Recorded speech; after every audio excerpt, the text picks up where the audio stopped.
오늘 이 시간 함께 말씀 보도록 하겠습니다. 우리 베드로전서 3장 13절에서 22절 말씀입니다. 베드로전서 3장 13절에서 22절. 우리 13장 아니 이거 보고 읽으면 돼요. 네. 우리 함께 베드로전서 13장 13절에서 22절 우리 함께 제가 먼저 읽고 우리 서로 교독하도록 하겠습니다. 13절 제가 먼저 읽겠습니다. 또 너희가 열심으로 선을 행하면 누가 너희를 헤아리요?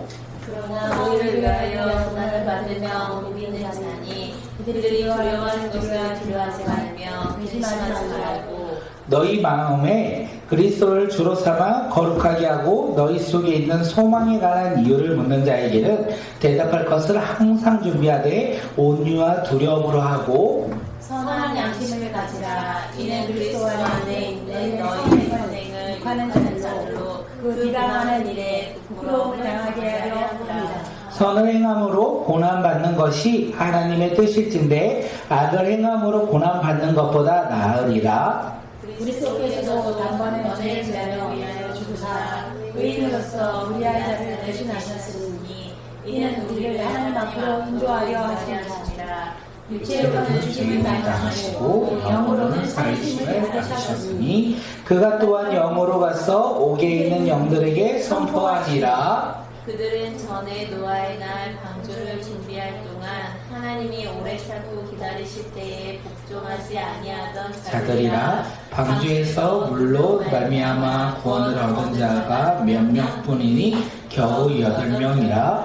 물은 예수 그리스도께서 부활하심으로 말미암아 이제 너희를 구원하는 편이 곧 세례라. 이는 육체의 더러운 것을 제하여 버림이 아니요 하나님을 향한 선한 양심을 간구니라.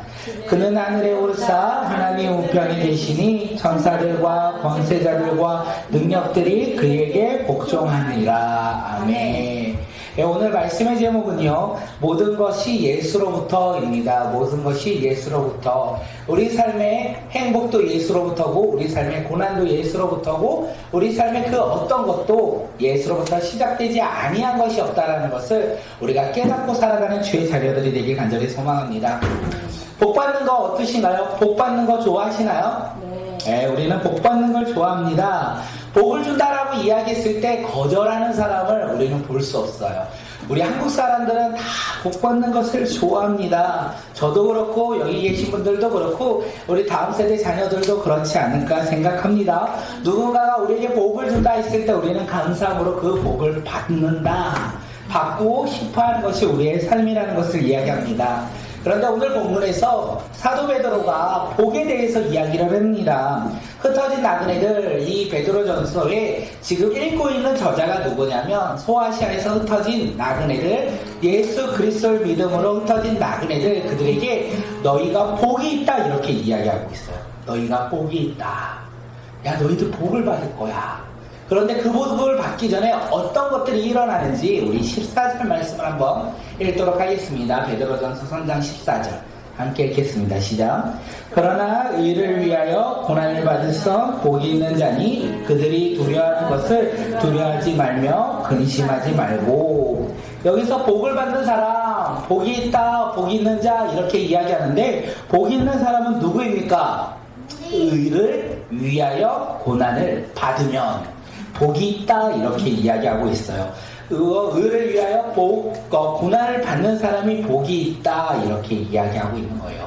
그렇다고 우리 삶의 모든 것이 고난이 다 하나님의 의를 위하여 고난받는 것이냐? 그렇지 않다라는 것을 이야기합니다. 우리가 받는 고난 앞에 의를 위하여 하나님의 뜻을 위하여 고난을 받는 자는 무엇이 있다? 복이 있다 이렇게 이야기하고 있어요. 하나님의 뜻을 위하여, 의는 하나님의 뜻, 하나님에게 예수 그리스도의 이름을 위하여 고난을 받으면 우리는 복이 있다 이렇게 이야기하는 거예요. 그 복은 세상이 줄 수 없는 하늘의 복이라는 것을 우리에게 이야기합니다. 그렇게 이야기합니다. 그 복을 받는 자는 두려워하지 아니하고 근심하지 않는다. 그렇게 오늘 우리가 살아가는 우리의 삶 가운데 우리는 고난이 있고 어려움이 있고 환난이 있을지라도 두려워하며 낙심하며 좌절하지 않는다 이렇게 이야기하고 있어요. 왜 그러냐면 우리의 고난은 예수 그리스도를 믿는 믿음으로 말미암아 얻어진 고난이기에 우리는 복 있는 사람들입니다. 그래서 그 복으로 말미암아 고난과 고통이 있을지라도 근심과 걱정이 있을지라도 두려움과 좌절이 있을지라도 우리는 어떻게 해요? 하나님이 주시는 복을 알기에 그 복을 믿기에 그 복을 바라보며 오늘 우리의 삶 가운데 낙심하지 않는다 라고 성경은 이야기합니다.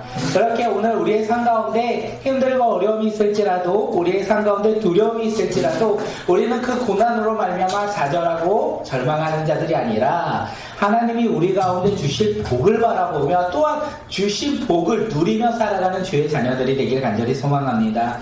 복을 받으시길 소망합니다. 예수 그리스도를 믿음으로 말미암아 복 받는 인생, 예수 그리스도를 믿음으로 말미암아 우리 삶 가운데 하늘의 복이 차고 넘치는 인생을 살아가는 주의 자녀들이 되시길 바라겠습니다. 그 복을 받습니다. 누가 받냐? 다시 한번 말씀드립니다. 하나님의 뜻을 위하여 고난을 받는 자, 복을 받고 두려워하지 아니하고 근심하지 않는다. 성경은 이야기하고 있어요. 그럼 복을 받는 자들이 준비해야 될 것이 하나가 있다라고 성경은 이야기합니다. 하나님을 위하여 예수 그리스도를 위하여 고난받는 자들이 준비해야 될 것이 있다라는 거예요. 그 준비가 무엇인지 15절 말씀 우리 함께 읽도록 하겠습니다. 15절이요. 시작. 너희 마음에 그리스도를 주로 삼아 거룩하게 하고 너희 속에 있는 소망에 가난 이유를 묻는 자에게는 대답할 것을 항상 준비하되 온유와 두려움으로 하고 예수 그리스도를 믿음으로 말미암아 하나님의 자녀가 된 우리들이요 준비할 게 있어요. 그것이 무엇이냐면 우리 속에 있는 소망, 성경은 이렇게 이야기합니다. 우리 속에 있는 소망으로 말미암아 우리는 복을 받는다라는 거예요. 오늘 우리 속에 있는 소망, 그것이 무엇입니까? 사도 베드로는요, 예수님을 빛으로 오신 예수님을 만납니다. 그리고 그가 사명을 감당하며 수많은 사람들을 만납니다. 만나는 사람들에게 무엇을 전하냐? 예수님을 전해요. 그리고 사도행전 20장 후반절을 보면요, 벨릭스도 만나고 베스도 앞에서 누구를 자랑하느냐? 예수님을 자랑합니다. 아그리파 왕을 만나서 그는 누구를 고백하느냐? 예수님을 고백한다라는 거예요. 사도 바울의 인생은 누구를 만나든 예수 그리스도를 전하는 인생으로 그가 변화되었다. 왜냐하면 예수님이 바로 그의 소망이기 때문에. 그의 삶의 소망이 바로 예수님이기 때문에 그는 누구를 만나든지 예수님을 전했어요. 그리고 그 예수님을 전함으로 말미암아 고난받고 환난받고 박해를 받을지라도 그는 복 있는 사람이다. 성경은 우리에게 이야기합니다. 그래서 그의 삶 가운데 두려워하지 않았고 그의 삶 가운데 그는 걱정하며 살아가지 않았다는 것을 우리에게 이야기합니다. 오늘 우리의 삶도 마찬가지입니다. 우리도 수많은 사람들을 만납니다. 그 수많은 사람을 만날 때 우리가 해야 될 것이 무엇이냐면 우리 속에 있는 소망 대신 예수님을 전해야 된다는 거예요. 우리 삶의 소망 대신 예수님. 우리 삶의 소망이 예수님 맞으십니까? 그때 우리는 복을 받는다는 거예요. 우리 속의 물질과 우리 속의 그 세상의 중심을 바라보며 살아간다면 우리는 하늘의 소망을 받을 수 없다는 것을 이야기합니다. 우리 속에 소망 대신 예수님을 우리가 만나고 전하고 증거하며 살아가는 주의 자녀들이 되길 간절히 소망합니다. 그 우리 속에 소망 대신 소망, 그 예수님을 사도 바울은 항상 간증했어요. 간증했다라는 거예요. 우리도 우리를 만나는 사람들에게 예수님을 자랑해야 돼요. 내가 만난 예수님을 간증해야 돼요. 그것을 준비하는 자들이 되길 간절히 소망합니다. 예수님을 어떻게 만났습니까? 예수 그리스도를 만남으로 말미암아 삶이 어떻게 변화되었습니까? 사도 바울은 그것을 준비하며 살아갔어요. 그리고 그가 만나는 사람들에게 예수 그리스도의 이름을 전하였고 그리고 자기가 만난 그 소망 되신 예수님을 날마다 간증했다라는 거예요. 오늘 우리의 삶 가운데서도 내가 만난 예수님을 자랑하는 자, 내가 만난 예수님을 우리가 마음껏 고백하는 믿음의 자녀들이 되길 간절히 소망합니다.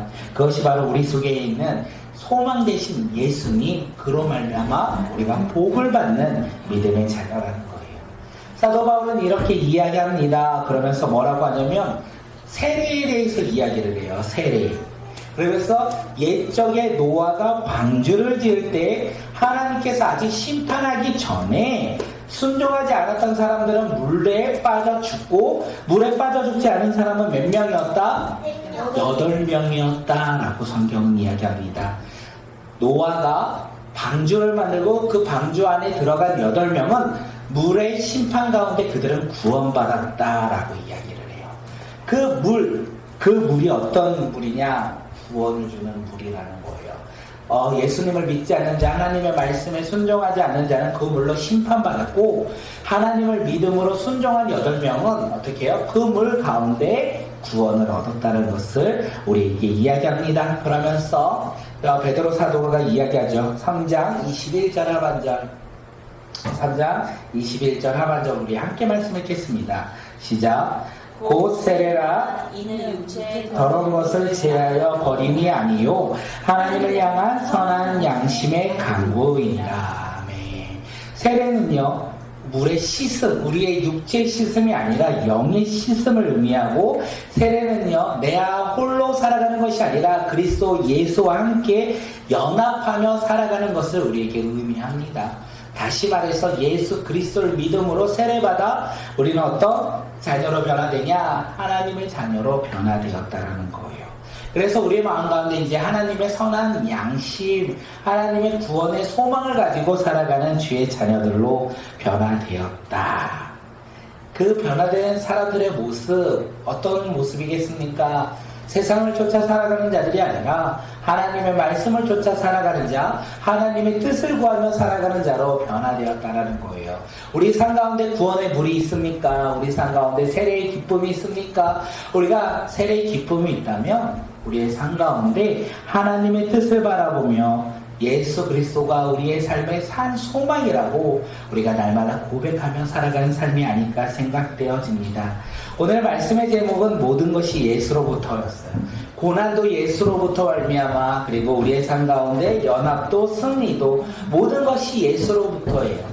그 예수로 말미암아 우리가 승리하는 주의 자녀들이 되길 간절히 소망합니다. 모든 것이 예수께 나와 그 예수로 말미암아 승리하는 인생. 그래서 우리에게 주어진 환경과 상황 가운데 낙심하며 절망하며 근심하며 살아가는 자들이 아니라 예수로 말미암아 승리하며 예수로 말미암아 모든 것에 감사하며 살아가는 주의 자녀들이 오늘 이 밤 우리 모두가 되길 간절히 소망합니다.